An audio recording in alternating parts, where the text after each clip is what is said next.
My name is Mary G. Creighton, and I am 36 years old. 3 days ago, my husband looked me straight in the eyes and said, "If you can't handle my past, maybe you're not woman enough for my present." What he didn't know was that I'd already handled it, weeks ago, quietly, thoroughly, with a lawyer. When he said that line, I didn't argue. I didn't raise my voice. I smiled, walked to my home office, and came back with a folder I'd been keeping hidden behind a stack of insurance files. I placed it on the kitchen counter between us.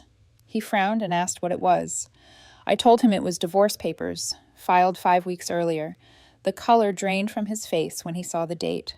But to understand why I was already prepared, you have to understand how we got here. We had been married for 3 years, together for 5.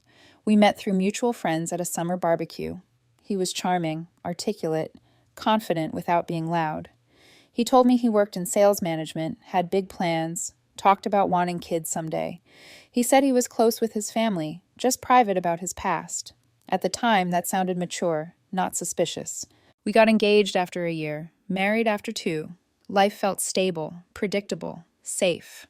Until 6 months ago, when a letter arrived at our house addressed to him, but with a last name I didn't recognize. It wasn't a typo. It wasn't his middle name. It wasn't his mother's maiden name. It was something entirely different. I asked him about it casually, like it didn't matter. I told him some mail had arrived for someone with his first name, but a different last name, and asked if he knew who it was. He barely looked up, said it was junk mail, said companies mix up names all the time. He tossed it in the trash without hesitation. It was odd, but I let it go. Then another letter came, and another. Court documents, collection notices, all addressed to that same unfamiliar last name. Every time he had an excuse. Mistaken identity, someone else with his name, clerical errors. He acted annoyed that I even noticed. But I work in insurance. I know how records work. I know how unlikely repeated mistakes are. So I checked. That decision changed everything. What I found wasn't just one lie. It was an entire hidden life. The last name belonged to a previous marriage he never told me about. A marriage that was still legally active in another state. No finalized divorce. No closure. Just abandonment and reinvention. He moved here, started using his old name again, and acted like the past didn't exist. The court documents were real. His former wife was suing him for unpaid debt they had accumulated together. Over $40,000, medical bills, collection actions. His name was still legally tied to all of it. And that was only the beginning. The more I looked, the worse it became. Every version of his past that I knew was either exaggerated, altered, or completely fabricated. The master's degree he claimed didn't exist. He dropped out before finishing undergrad. The prestigious jobs he bragged about ended in termination for falsifying performance data. The supportive family he talked about had cut him off years ago after he stole money from his own mother. I didn't confront him immediately. I needed to be sure. I needed facts, not suspicions. When I finally asked him directly if he had ever been married before, he dismissed it as ancient history, said it didn't matter now, asked why I was digging into his past, asked if I trusted him, told me women like me always want perfection and can't handle complicated men. That was the moment I understood who I was married to, and that was the moment I called a lawyer. I didn't confront him again right away, not because I was afraid, but because once I saw the scope of what he'd hidden, I understood that one conversation wouldn't bring the truth out of him. People who lie at that scale don't suddenly confess because you ask nicely. They deflect. They minimize. They turn the spotlight back on you until you're the one apologizing. So I kept digging. Public records confirmed the marriage certificate from another state. Same man, same birth date, same social security number. No divorce filing, no dissolution, nothing. His first marriage wasn't a closed chapter. It was an open wound he'd simply walked away from. The lawsuit from his former wife listed debts I'd never heard about, debts he'd sworn he didn't have, medical bills from a surgery he never mentioned, credit cards I didn't recognize. His name was listed as a responsible party on everything. Then came the education lies. The degree he claimed to have didn't exist. The university confirmed he'd attended but never graduated. The job history unraveled just as quickly. 2 positions ended for falsifying numbers, 1 for misrepresenting credentials. The timeline he'd told me didn't match reality at all. Even his family story was false. The warm, supportive parents he described were real people, but the relationship he portrayed was a fantasy. His mother had cut him off years earlier after discovering missing money. His sister had stopped speaking to him altogether. The version of himself he sold me was carefully curated, edited, and incomplete. I confronted him once more calmly. I showed him the marriage certificate I'd found and asked him directly if he had ever been married before. He didn't deny it. He dismissed it, said it was ancient history and irrelevant, asked why I was obsessed with digging into his past, told me I was being judgmental and insecure, said real women don't punish men for things they've grown from. I told him I wasn't punishing him. I was asking for honesty. He flipped it instantly, said men like him don't feel safe being honest with women like me, said I wanted a perfect man with no flaws, said if I trusted him, I wouldn't be investigating him behind his back. By the end of the conversation, he had somehow positioned himself as the wounded one and me as the aggressor. That night, I lay awake, replaying every memory from the past 5 years, wondering how many of them were real and how many were performances. I realized something unsettling. He never volunteered information. He answered questions, yes, but always just enough to move forward. He let me fill in the blanks with assumptions that benefited him. That's when I stopped hoping for a confession. Instead, I started preparing. I called a lawyer. I documented everything. Screenshots, records, emails. I separated my finances quietly, moved important documents out of the house, and made copies of everything. I needed to be methodical because I knew that once he felt cornered, he wouldn't respond with accountability. He'd respond with chaos. 5 weeks later, he came home from what he claimed was a work trip. I was almost certain it was a visit to deal with the lawsuit from his previous marriage. When I asked how the trip went, he snapped, told me to stop interrogating him, said my constant suspicion was exhausting. I told him suspicion thrives in the absence of honesty. That's when he said it, the sentence that confirmed every decision I'd already made. If you can't handle my past, maybe you're not woman enough for my present. He expected me to fold, to apologize, to doubt myself. Instead, I smiled. I walked to my office, came back with the folder, and told him exactly what it was. Divorce papers. Filed 5 weeks earlier. Court date scheduled. Everything ready. He stared at the filing date like it was a betrayal. Asked how I could plan this without telling him. Accused me of being cold, calculated, heartless. Asked how I could throw away 3 years of marriage over something that happened before we met. I told him I wasn't divorcing him for his past.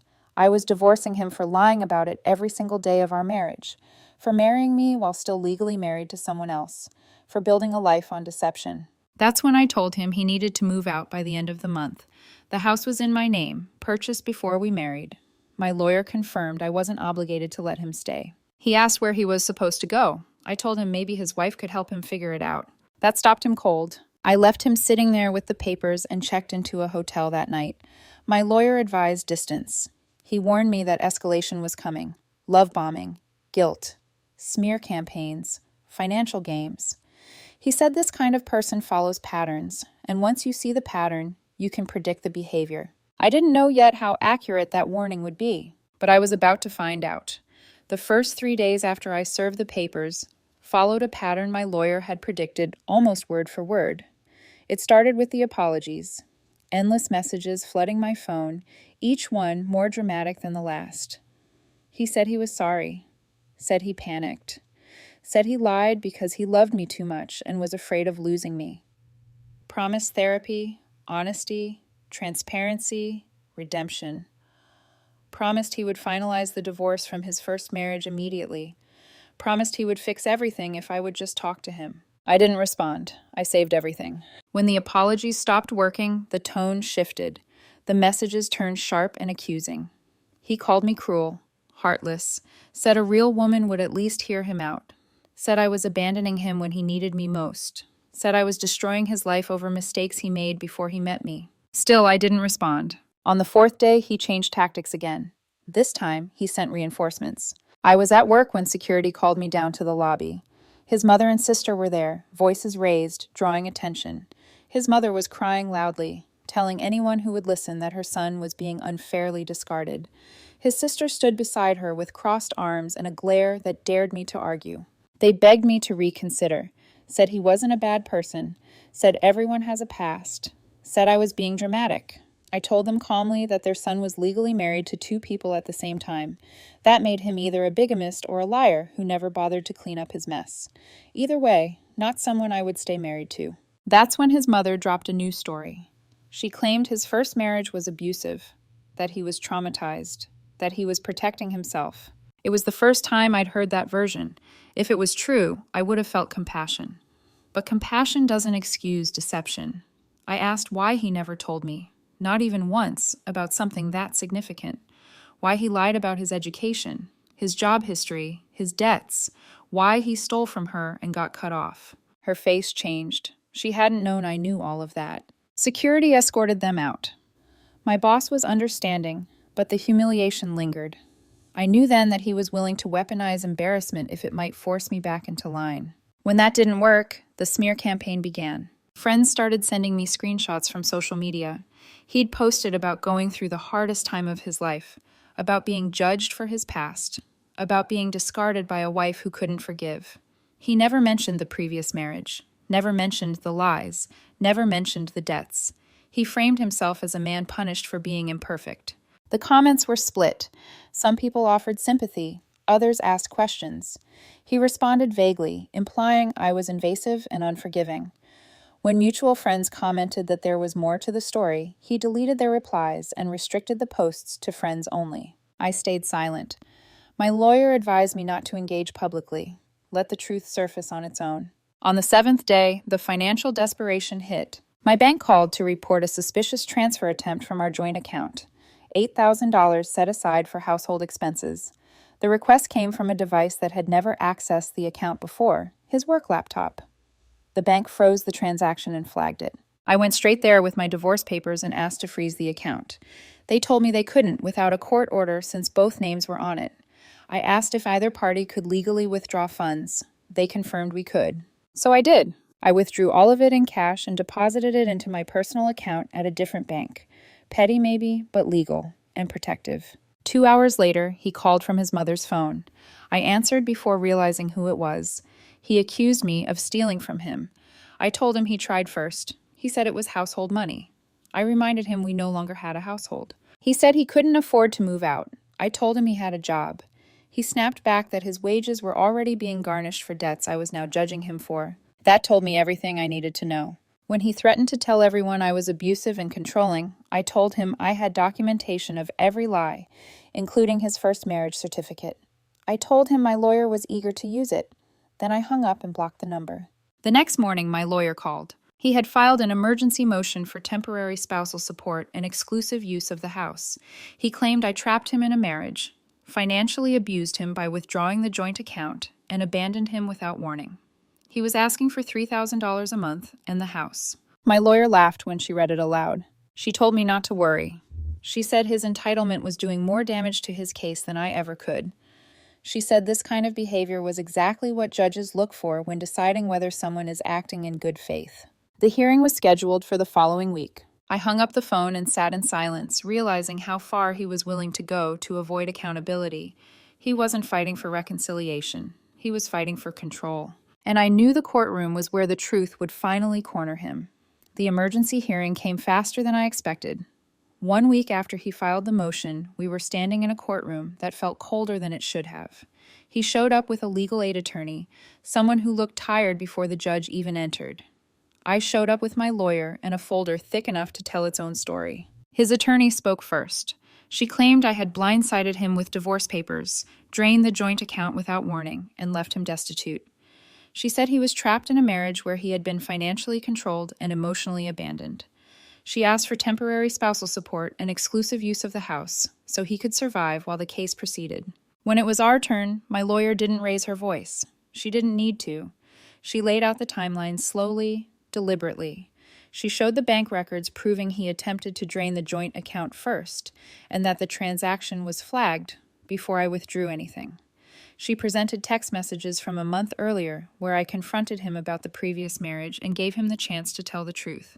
She highlighted his responses where he accused me of being judgmental and said I wasn't woman enough to handle his past. The judge reviewed everything in silence, then looked directly at him. She asked if he attempted to withdraw the funds before I did. He stammered, said he was trying to secure money because he knew I was planning to leave him with nothing. The judge pointed out that he had been served papers weeks earlier and had time to prepare.